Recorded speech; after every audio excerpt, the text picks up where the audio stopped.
மதுரை வந்தே பாரத் ரயில் சேவை இன்று தொடங்கியுள்ளது. இதுகுறித்து கூடுதல் விவரங்களுடன் இணைகிறார் நமது செய்தியாளர் அருண். வணக்கம் அருண், உங்களுடைய கூடுதல் விவரங்களை சொல்லுங்க.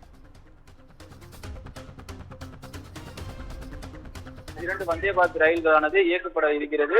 சரியாக 12:30 மணிக்கு மதுரை பெங்களூரு இடையே இந்த ரயில் சேவையானது இயக்கப்படுகிறது. 12:30 மணிக்கு இங்கிருந்து புறப்படக்கூடிய வந்தே பாரத் ரயிலானது பெங்களூரு கண்டோன்மெண்ட்டுக்கு இரவு 9:30 மணிக்கு சென்றடையும் என்றும், இந்த ரயில் ஆனது மதுரை, திண்டுக்கல், அதே போல திருச்சி, கரூர், நாமக்கல், குறிப்பாக இன்று அதாவது சென்னை, நாகர்கோவில் இடையே ஒரு வந்தே பாரத் ரயிலும், அதே போல மதுரை பெங்களூருக்கு ஒரு வந்தே பாரத் ரயிலும் தற்போது இயக்கப்பட இருக்கிறது. மதுரை பெங்களூர் கண்டோன்மெண்ட் வந்தே பாரத் ரயில் சிறப்பு ரயில் மதுரையிலிருந்து மதியம் 12:30க்கு புறப்பட்டு இரவு 9:30 மணிக்கு சென்று சேரும்.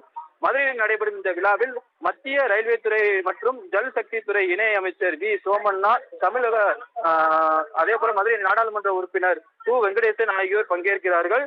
இந்த ரயில் சேவையானது வருகின்ற செப்டம்பர் 2ஆம் தேதி சேவையானது துவங்கப்பட இருக்கிறது. மதுரை வந்தே பாரத் ரயிலானது வண்டி எண் 2067-1 என்ற எண்ணுடன் செப்டம்பர் 2ஆம் தேதி முதல் மதுரையிலிருந்து செவ்வாய்க்கிழமை தவிர்த்து மற்ற வார நாட்களில் அதிகாலை 5:15 மணிக்கு புறப்பட்டு மதியம் 1 மணிக்கு பெங்களூரு கண்டோன்மெண்ட் ரயில் நிலையத்திற்கு சென்று சேரும். மறுமார்க்கத்தில் பெங்களூரு கண்டோன்மெண்ட் ரயில் நிலையத்திலிருந்து மதுரைக்கு வந்து சேரும். இந்த ரயிலானது பெங்களூரிலிருந்து 1:30க்கு புறப்பட்டு இரவு 9:45 மணிக்கு மதுரை வந்து சேரும். இந்த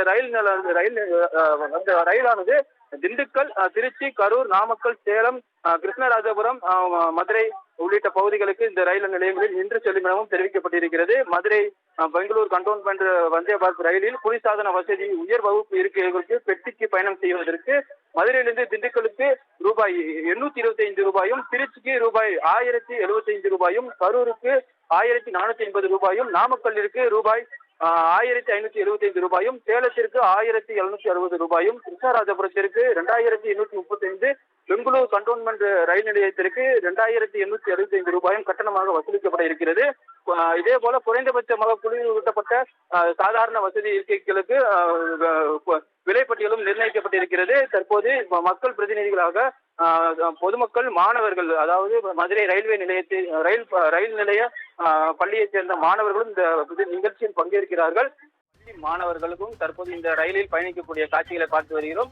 இவர்களை பொறுத்தவரை இந்த ரயில் அதிநவீன வசதியுடன் விமானத்திற்கு இணையாக இருப்பதாகவும் தெரிவித்திருக்கிறார்கள். இந்த மாணவர்கள் தற்போது தங்களது பயணத்தை மேற்கொள்ள இருக்கிறார்கள். சரியாக 12:30 மணிக்கு இந்த ரயிலானது இயக்கப்பட்டு பெங்களூரு சென்றடையும். அதே போல மறுமார்க்கத்தில் சென்னையிலிருந்து நாகர்கோவில் செல்லக்கூடிய வந்தே பாரத் ரயிலில் தற்போது நாம் திரும்பி பயணிக்க இருக்கிறோம். தற்போது இந்த பள்ளியுடைய மாணவியரிடம் கேட்கலாம். இந்த ரயில் நிலையத்துல இங்கிருந்து நீங்க வந்தே பாரத் ரயில்ல பயணிக்க இருக்கிறீங்க, இந்த ஒரு பயணம் எப்படி இருக்கும்னு நினைக்கிறீங்க? டிராவல் பண்ணுவாங்க, அதுல எந்த சந்தேகமும் இல்லை. மற்றபடி மதுரைங்கிறது ஒரு முக்கியமான ஒரு இம்பார்ட்டண்ட் ஒரு சுற்றுலாத்தலம். அப்போ அது கனெக்ட் பண்ணும்போது பெங்களூர் டு மதுரைங்கும் போது நிறைய பேர்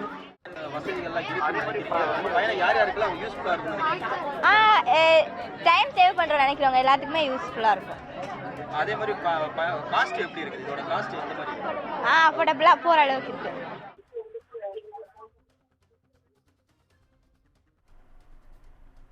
உங்களுடைய விவரங்களுக்கு நன்றி அருண்.